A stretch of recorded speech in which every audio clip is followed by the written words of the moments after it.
자, 안녕하세요. 박성필입니다. 자, 오늘 소룩스 보도록 하겠습니다. 자, 소룩스에 현재 남아있는 모멘텀은 우회상장 합병이죠. 자, 그리고 알츠하이머 경구치료제인데, 자, 우회상장 합병은 비상장 법인의 최대 주주가 상장사의 최대 주주가 된 지 만으로 1년이 지났을 때 우회상장 규제를 피해서 합병이 가능하죠. 정재준 대표는 6월 30일 소룩스의 최대 주주가 됐기 때문에 빨라도 7월에서 8월입니다. 자, 그럼 남은 것은 알츠하이머 치료제의 글로벌 임상 3상 기대감인데, 임상 3상에서 승인이나 성공률은 제약바이오 섹터 개발자들 본인들조차도 가능성이 희박하다고 판단할 정도로 성공률이 상당히 낮습니다. 자, 참고로 2021년부터 22년까지 임상 1상부터 승인 신청까지 해서 종합 성공률이 6.3%라고 합니다. 통계가. 그만큼 승인까지는 상당히 어려운 일이라고 말씀을 드리는 거고, 자, 그리고 또 하나의 문제는 시간이 상당히 오래 걸린다는 거죠. 자, 이게 우회 상장이든 임상 3상이든 상당히 오랜 기간이 걸릴 것이고, 이 재료들을 기다리는 투자를 한다는 것은 소룩스 그리고 아리바이오의 뒤에 있는 쩐주들한테 이용이나 당하고 있어야 한다는 겁니다. 자, 그리고 알츠하이머 치료제 관련해서 하나 보셔야 될 게 있는데, 자, 라이센스 아웃 계약이라고 해서 이렇게 알츠하이머병 치료제라고 이름이 적혀 있고요. 자, 그리고 보시면은 계약 상대방이 삼진제약이라고 되어 있죠. 자, 얘네가 임상 3상을 통해서 제품을 판매하게 되면 삼진제약은 어마어마한 수익을 가져갈 수 있게 됩니다. 자, 참고로 라이센스 아웃 계약을 하는 경우에는 임상을 진행할수록 조건이 까다로워지고 투입되는 비용이 커져서 감당할 자본이 부족하거나 현 상태에서 판매하는 것이 효율적이라고 판단될 때 기술을 파는 겁니다. 자, 승인받고 매출이 이어져도 일부 추가 로열티를 받을 가능성은 생기지만 아리바이오의 성공은 삼진이 꿀꺽하게 된다는 거죠. 임상이 성공을 해도 라이센스 아웃 계약으로 1,000억 원 이미 받았고 더 받을 것이 크게 없다는 겁니다. 물론 아리바이오도 당연히 개발 기업으로 수혜를 받긴 하지만 이 라이센스를 제품 판매 시작 후 10년 동안 삼진제약이 가져가기 때문에 캐시카우가 될 수 있는 재료를 나눠 먹게 되는 거죠. 자, 그건 무슨 말입니까? 여러분이 유일하게 기대고 있는 두 가지, 우회상장과 아리바이오 치매 치료제 승인인데, 이 중 하나 임상에 성공하게 되더라도 그 공은 삼진제약이 가져가고 소록스와 아리바이오는 대시세를 줄 수는 없다는 거죠. 자, 그리고 나서 삼진제약을 한번 보면은, 자, 대주주의 아리바이오가 자리하고 있습니다. 삼진제약의 주식을 아리바이오에서 장외 매수로 111만 주 27,000원에 총 300억 규모고요. 매수를 하게 됩니다. 자, 어디서 많이 보던 상황 아닙니까? 소룩스와 아리바이오가 서로 투자해서 이속을 챙기는 행위를 여기서도 볼 수 있습니다. 자, 삼진제약 얘네도 한 통속인 거죠. 자, 그리고 최대 주주가 좀 더 많은데, 자, 보시면 아리바이오 말고도 뭐 하나제약이라고 보입니다.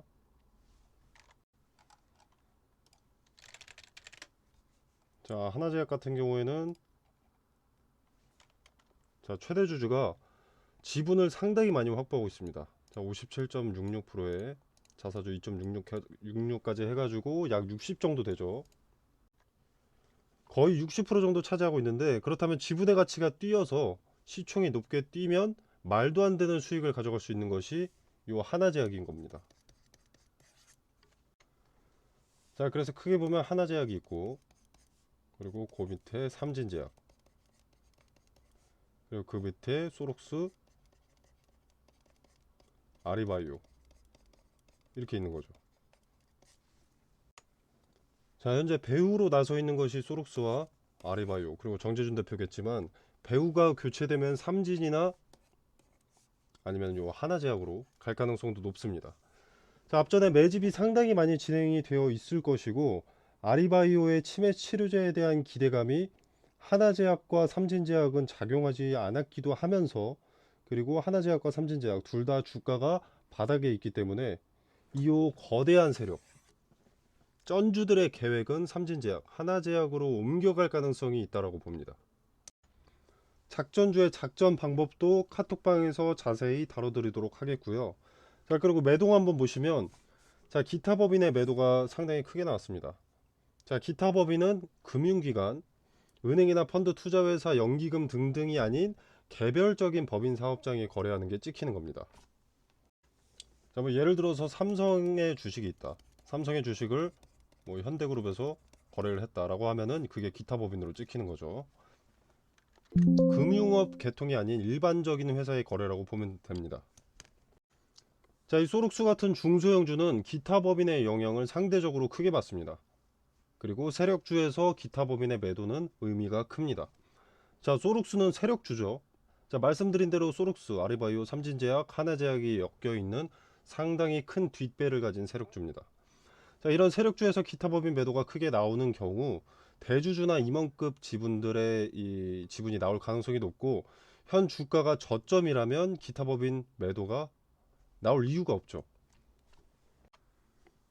자, 그리고 또 얘네들이 단타를 치는 게 아닙니다. 당연하게도 단순 투자를 통한 차익을 위해서 팔고 사고를 반복하는 주체가 아니라는 거죠. 자, 그냥 팔려고 파는 건데, 그냥 현금화 하는 건데, 자, 남아있는 주식이 더 있는 경우 돈 필요하면 더 내다 팔 가능성이 높다는 거죠. 그리고 문제는 위와 같은 인식 때문에 기타 법인 매도가 이런 식으로 몇 거래일 계속 쌓인다거나 아니면 많은 매도가 나오게 되면 결국 투심에 영향을 줄 수밖에 없습니다. 보통 기타 법인 매도가 나올 때 특징이 시장가 매도로 많은 물량이 나옵니다. 그냥 호가 무시하고 시장가로 나옵니다. 호가가 깨지고 공포 매도 물량이 나오면서 투매를 유발하게 되는 거죠. 즉 주가에 부정적인 영향을 준다는 겁니다. 자, 물론 외인의 매수세로 지금 양봉 흐름을 유지하고는 있습니다만, 외인의 투자 기준은 이해할 수 없기 때문에 투심에 큰 영향을 주지 않는 반면, 기타 법인은 좀 다르다는 거죠. 주식에서 당연히 투자 유치에 성공하면 호재, 투자 유치에 실패하면 악재인데, 타 기업이 소록스의 주식을 매도를 했다는 것은 타 법인이 자, 투자 유치 실패 같은 그림을 보여주기 때문에 악재로 판단되고 부정적인 영향을 주게 됩니다.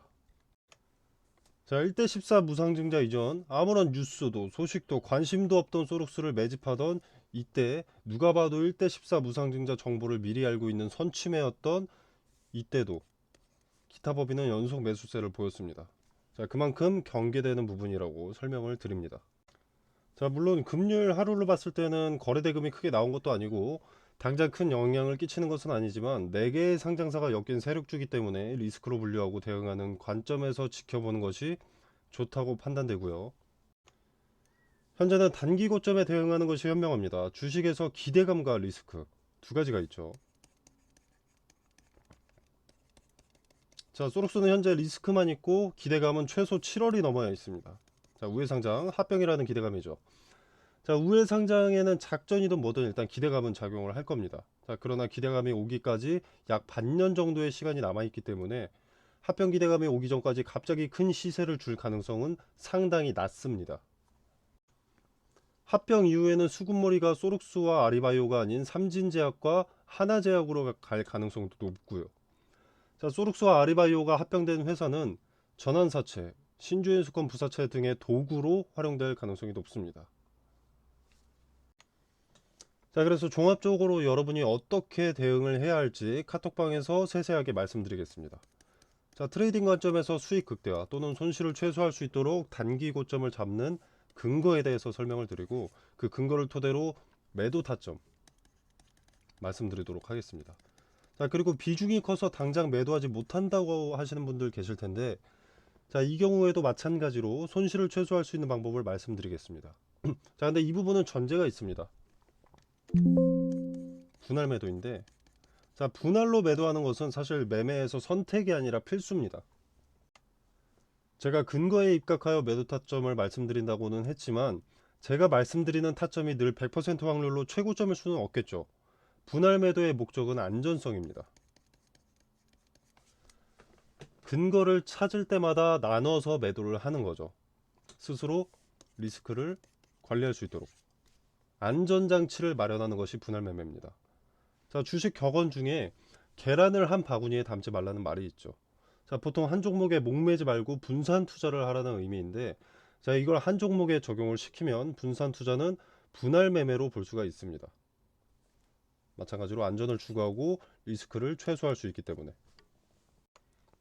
분할 매매는 최대 수익을 안겨줄 수는 없겠지만 손실을 최소화하고 안정적인 수익을 만들어주기 때문에 여러분의 계좌 복구에 많은 도움이 될 것이라고 판단합니다. 여러분 각자의 평단은 다르고 수량도 다르죠. 자, 그래서 영상으로 제가 말씀을 드릴 수가 없고 평단이 다 다른데 영상으로 어떤 기준을 잡고 분할 매도 타점을 말씀을 드려버리면 어떤 분에게는 도움이 될지 몰라도 어떤 분에게는 더 큰 손실을 초래할 수도 있습니다. 자, 그래서 영상에서는 말씀드리지 않는 점 양해 부탁드리겠고, 제가 카톡방에서 놓여진 상황에 따라 여러분들 놓여진 상황에 따라서 자세하게 설명드리도록 하겠습니다. 자, 카톡방 참여 방법은 자, 영상 설명란에 보시면 여기 더보기 버튼이 있습니다. 자, 이 더보기를 누르시면 이렇게 카톡방 링크를 기재를 해뒀고요. 참여 코드 없이 간단하고 자유롭게 입장해 보시면 되겠습니다. 자, 이 공간 안에서 투자에 도움이 되는 정보 받아보시길 바라겠습니다. 자, 그리고 이거는 제가 8월 11일에 신성 델타테크가 최초 매매 거래가 정지될 때 추천이 나갔던 종목들입니다. 자, 선암, 덕성, 파워로직스, 원익PN이라는 종목이 추천이 나갔는데, 추천드렸던 이 종목들은 초전도체 관련주고요. 제가 단기 테마성 종목을 보통 권유하진 않는데 단기적으로 수익을 먹을 수 있을 명확한 근거가 나와서 추천이 나갔습니다. 자, 그 근거로는 대장주인 신성 델타테크의 단기 급등으로 매매 거래가 정지 기준가를 넘는 것을 포착을 했고요. 그리고 종가가 기준가를 넘어서 마무리되어가는 과정에 장 마감 직전에 수급이 테마 후발주들 선암, 덕성, 파워로직스, 원익PN이 여기에 몰리는 것을 포착했습니다. 자, 대장주인 신성 델타테크가 매매가 되지 않는다는 것은 관련 테마주의 급등을 예고하는 것이고, 장 마감 직전에 그 수급의 이동을 포착을 했기 때문에 시초의 베팅을 추천했습니다. 자, 단 함정의 가능성도 있기 때문에 거래대금이 오전장에 300억 이상 몰리는 종목에다가 매수를 하라고 설명을 드렸고요. 자, 그래서 이 종목들의 수익을 좀 보여드리자면, 원익PN이 자, 8월 11일 다음 거래일 종가 16.8% 올랐고요. 그 다음 날도 11.68%가 올랐습니다. 자, 선암 8월 11일 그 다음 거래일 상한가, 그 다음 거래일 상한가. 덕성 8월 11일 상한가, 상한가. 파워로직스 8월 11일 상한가, 상한가. 자, 이렇게 근거를 갖고 추천이 나왔기 때문에 단기적으로 큰 급등을 가져갈 수 있었습니다. 자, 화면에 보이시다시피 무료입니다. 자, 제가 종목을 추천했다고 해서 금전적으로 뭘 요구하거나 뭐 수익에 얼마를 떼달라 이런 거 전혀 없습니다.